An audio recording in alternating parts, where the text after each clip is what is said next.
জীবনের অর্ধেকটা সমস্যা কিংবা হতাশা দূর হয়ে যায় যদি পাশে নিজেকে বুঝতে পারার মতো একজন বিশ্বস্ত, সেই সাথে মনোযোগী মানুষ থাকে।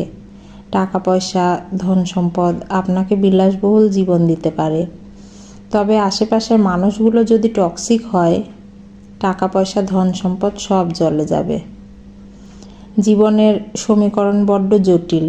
মানুষের জীবন সহজ থাকে, শুধু ভুল মানুষের পাল্লায় পড়ে আমরা সহজ জিনিসটাকে জটিল করে তুলি।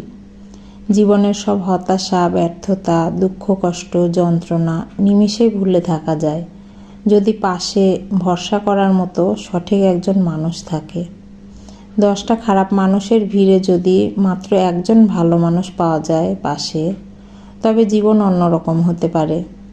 মানুষ আসলে কি চায়? মানুষ যখন ভালোবাসার পিছনে ছুটে কেবল দুঃখই পায়, তখন মানুষ ভালোবাসা থেকে মুখ ফিরিয়ে নেয়। জীবনে দুঃখ কষ্ট অনিবার্য।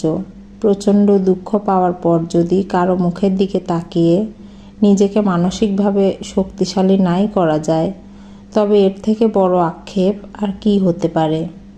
জীবন এমন তো নয় সারা জীবন একা একা কাটিয়ে দেয়া মাত্র।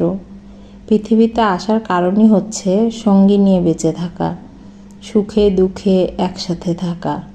আর এমন সময় যদি সব সময় সব ক্ষেত্রে নিজেকে একা একা সংগ্রাম করে যেতে হয়, তবে মানুষের দুঃখ রাখার জায়গা থাকে না।